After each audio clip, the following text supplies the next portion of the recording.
बिस्मिल्लाहिर्रहमानिर्रहीम। मुअज़्ज़िज़ बहनों और भाइयों, आप जानते हैं कि ये सोशल मीडिया का दौर है और हर शख्स इसके साथ बुराई और अच्छाई सीखता है, लेकिन जहाँ तक इस प्लेटफॉर्म का इस्तेमाल करते हुए कुछ लोग अच्छाई फैलाते हैं, वहीं कुछ लोग शैतान को भी प्रमोट करते नजर आ रहे हैं और इस मकसद के लिए ऐसी फिल्में बनाई गई हैं जो हमारी नौजवान नस्ल की ब्रेन वॉशिंग करके इन्हें शैतान के रास्तों पर चलने पर मजबूर करती है और आदी बना रही है।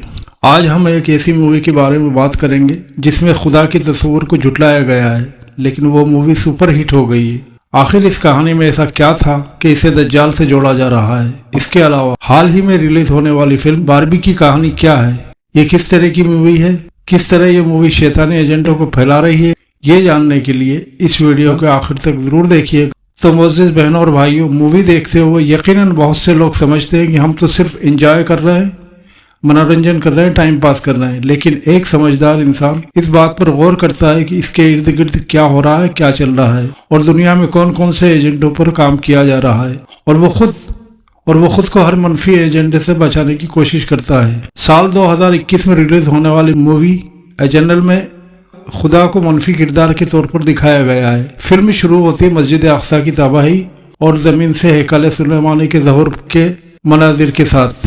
मूवी में अरेशम एक ताकतवर किरदार था और इसे खुदा के तौर पर पेश किया गया था, जिसे ख्याल आता है कि इंसानों से भरी दुनिया होनी चाहिए, जो लोग मेरी इबादत करें, लिहाजा वो ज़मीन में तख्लीक के लिए एक बिग बैंग की तरह धमाका करता है। इसके अलावा अरेशम के पास इतनी ताकत जिसने उसे अपनी मुट्ठी में सूरज बनाने में मदद दी और इसकी कशिश शकल यानी ग्रेविटी के जरिए इसमें निज़ामी शमसी पैदा किया जहां ज़मीन वजूद में आई। दोस्तों, फिल्में बिलाशुबा किसी के भी जहन पर गहरा असर डालती हैं और इस तरह की फिल्में तो जहन में एक ऐसे सवालात को जन्म देती है जो लोगों को शक में डाल दे। कुरान मजीद में वाज़ेह तौर पर अल्लाह ताला इरशाद फरमाता है कि अल्लाह ताला ने आसमान और ज़मीन को 6 दिनों में पैदा किया। यहाँ 6 दिन से मायने 6 वक्फे हैं।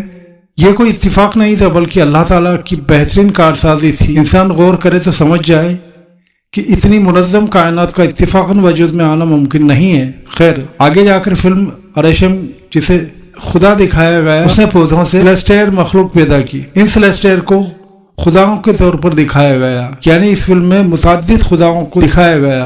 अल्लाह ताला की वहदानियत को ख़त्म करने की कोशिश की गई, जबकि अल्लाह ताला ने कुरान मजीद में सूरह अंबिया में वाज़ेह तौर पर जिक्र किया है कि अगर आसमान और ज़मीन में अल्लाह के सिवा दूसरे खुदा होते तो दोनों दरहम बरहम हो जाते।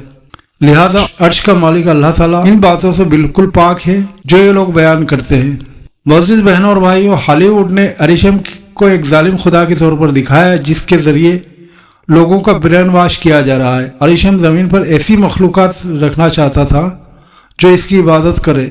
इसने पहले डायनासोर को पैदा किया, लेकिन फिर इन्हें तबाह करके दूसरी मखलूक डिबियर्स पैदा की, जो कि एक बहुत ताकतवर लोग थे लेकिन फिर भी बेअकल थे। उन्होंने ज़मीन पर हर चीज़ को बिगाड़ कर रख दिया और जब सब कुछ हाथ से निकल गया तो अरेशम ने अटेनर्स की एक टीम ज़मीन पर भेजी। अटेनर्स का ख्याल था कि इन कम अकल इंसानी डिबियर्स से बचाना है।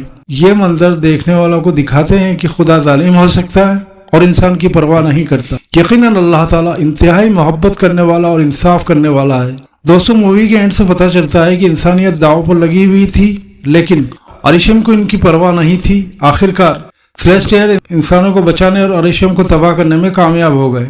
अटेनर्स ने इंसानों को जदीद टेक्नोलॉजी का तोहफा दिया। इस तरह इस मूवी के जरिए पैगाम दिया गया है कि हिसाब का कोई दिन नहीं है, जन्नत और जहन्नम कोई हकीकत नहीं रखते और खुदा जालिम है। और अरेशम की तबाही दिखाकर खुदा की ताकत पर भी सवाल उठा दिया गया। इस तरह की फिल्में जहन को दज्जाल की आमद के लिए तैयार कर रही हैं कि वो इंसान के ईमान को कमजोर करना चाहते हैं इस हद तक कि खुदा की नाफरमानी करना मतलूब हो और किसी को भी खुदा मान लेने के लिए तैयार रहें। इस तरह जब दज्जाल आकर लोगों से कहेगा कि मैं खुदा हूं तो उसे आराम से आसानी से मान लें। इस ब्रेन वॉशिंग की वजह से उस पर यकीन कर लेंगे और जब लोगों को कहत होगा और दज्जाल इन्हें बारिश और खाना देकर कहेगा कि अगर मेरी इबादत करो, तो जो लोग अरेशम जैसे किरदारों पर यकीन करके समझते होंगे कि खुदा हम पर जुल्म कर रहा है और दज्जाल हमें बचा सकता है, तो वो दज्जाल की बात मान लेंगे। दज्जाल के लिए दुनिया में बहुत से शरपसंद गिरोह भी काम कर रहे हैं, जिनमें सबसे ऊपर इल्यूमिनाटी आती है, جو شیطان کے لیے ایک ہموار راستہ تیار کر رہی ہیں۔ ایسی فلمیں لوگوں کو یقین دلاتی ہیں کہ کائنات اور اس کی تخلیق ایک اتفاق تھا اور اس کے بعد کچھ نہیں، نہ موت، نہ زندگی، نہ جہنم، نہ جنت، اور اس کا کوئی ثبوت نہیں، وجود نہیں، فیصلے کا کوئی دن نہیں ہے، جبکہ اللہ تعالیٰ نے قرآن پاک میں فرمایا ہے کہ سور پھونکا جانے والا ہے، یہ وہ دن ہوگا جس سے ڈرایا جاتا تھا، اور ہر شخص اس طرح آئے گا کہ اس کے ساتھ ایک ہانکنے والا ہوگا اور ایک گواہی دینے والا۔ حقیقت یہ ہے کہ تو اس واقعے کی طرف سے غفلت میں پڑا ہوا تھا، اب ہم تجھ سے وہ پردہ ہٹا دیں گے جو تجھ پر پڑا ہوا تھا، چنانچہ آج تیری نگاہ تیز ہو گئی۔ سورہ کاف کا آیت نمبر 20 سے 22۔ اس مووی پر کئی سوال اٹھائے گئے، لیکن انہیں یہ کہہ کر نظر انداز کر دیا گیا کہ یہ تو صرف ایک فلم ہے، ایک مووی ہے، ایک فرضی کہانی ہے، ہم اس پر یقین نہیں کرتے، صرف دیکھ کر انجوائے کر رہے ہیں، ٹائم پاس کر رہے ہیں۔ لیکن کیا واقعی ایسا ہی ہے کہ کسی انسان پر اس کا اثر نہ ہو؟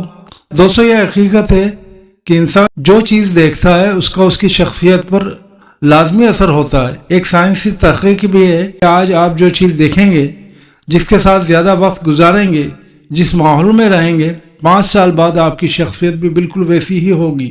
امام ابن قوی رحمۃ اللہ نے فرماتے ہیں کہ انسان کے دل تک پہنچنے کا سب سے آسان راستہ اس کی آنکھوں کے ذریعے ہے، یعنی انسان جو بھی دیکھے گا وہ اس کے دل پر اثر مرتب ضرور کرے گا۔ فلموں کا اثر ہمارے دماغ کے لاشعوری حصے پر اچھا خاصا اثر ہوتا ہے۔ ایسی مووی ہمارے ذہن میں شک کے بیج ڈالتی ہے اور شیطان اس بیج کو پانی دے کر پوری کوشش کرتا ہے۔ ناظرین، اسی طرح کی حال ہی میں ایک مووی باربی نام سے ریلیز ہوئی، جو کہنے کو تو بچوں کے لیے بنائی گئی ہے، لیکن اس کی کہانی اور اس کا پیغام انتہائی غیر مناسب ہے۔ یہاں تک کہ کئی مغربی تنظیمیں اور غیر مسلم لوگوں نے بھی اس پر تنقید کی ہے۔ باربی مووی میں دکھایا گیا کہ کچھ لڑکیاں باربیز اپنی الگ دنیا میں رہتی ہیں جہاں لڑکیوں کی اہمیت ہے اور لڑکوں کو کم درجہ دکھایا جاتا ہے، لیکن کچھ واقعات کے بعد باربی کی دنیا میں لڑکے بڑھت حاصل کر لیتے ہیں اور لڑکیاں واپس اپنی اہمیت حاصل کرنے کے لیے کوشش میں لگ جاتی ہیں۔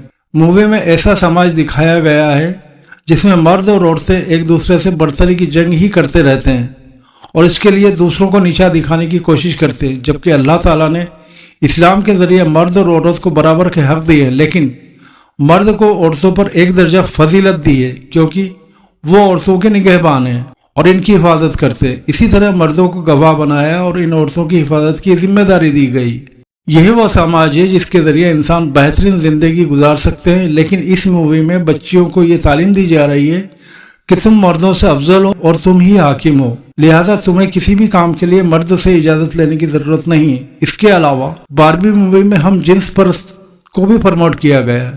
ایک لمبے عرصے سے بچوں کا برین واش کرنے کے لیے انہیں کارٹون کے ذریعے ہم جنس پرستی یعنی گے جو آج کل چل رہا ہے، مرد کے ساتھ اور عورت کے ساتھ، اسے ہم جنس پرستی کہتے ہیں، تو کارٹون کے ذریعے ہم جنس پرستی دکھائی جا رہی ہے تاکہ ان کے لیے یہ ایک عام بات ہو اور وہ اسے اپنانے میں کوئی مشکل محسوس نہ کریں۔ اس سب کے باوجود باربی کو اندھا دھن فالو کیا جا رہا ہے۔ بہت سی سیلیبریٹیز اس کے پیغام کو اور اس کی کہانی کو سمجھے بغیر باربی مووی کو پروموٹ کر رہے ہیں، صرف دولت اور پیسے کی لالچ میں۔